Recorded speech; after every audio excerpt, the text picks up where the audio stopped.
The traditional nuclear family is a family unit that usually includes a mom and dad and their children, and it has been idealized since the 1900s, which can be seen in popular sitcoms like The Brady Bunch and The Family and Bewitched. Within this family, usually a stereotypical sex role that rears its hypothetical head often is who is the main money maker, and consequently who makes all the financial decisions because they are always working, whereas the females usually stay home and cook and clean and take care of the children. The males are usually the main money makers. This stereotypical sex role, where men make all the money and women take care of all the household chores, appears in the sitcom I Love Lucy. And while Lucy doesn't have children, this stereotypical sex role can still be seen causing hurt feelings.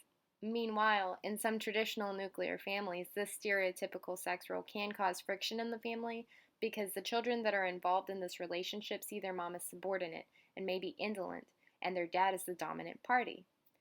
In essence, the stereotypical sex role that we're identifying in this video is that the mother's domain is at the house, taking care of all the housework and the emotional needs of the children, while the fathers are considered the providers, which in turn causes the children in the traditional nuclear family to see their mother as slothful and their dad as the dominant force in the family because the power distributed within the family is seemingly unequal.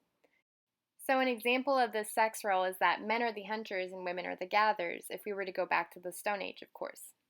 Next, an example of the effect of this sex role on the children in the family is that children exposed to this sex role may see their mom disdainfully. For example, in the book, Teresa Mariani, the 10-year-old daughter of Carlo and Mariani, may ask her mom why she isn't working outside of the home like her best friend's mom.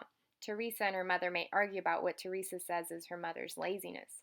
A third example where the children in a traditional family may see their dad as dominant is the example in the book of Issa Richmond, whose father is the sole breadwinner in her family and who makes most of the decisions regarding vacations, major purchases, and other financial matters. Issa may question why mothers don't have a say in how the family's money is spent. In conclusion, the children in the traditional nuclear family who experience this stereotypical sex role negatively, where the dad handles all the finances while the mother quietly supports his purchases, also experience the unequal distribution of power and are left questioning it sometimes. This can lead to the children viewing their mom as slothful and their dad as dominant if their sex roles aren't explained to them.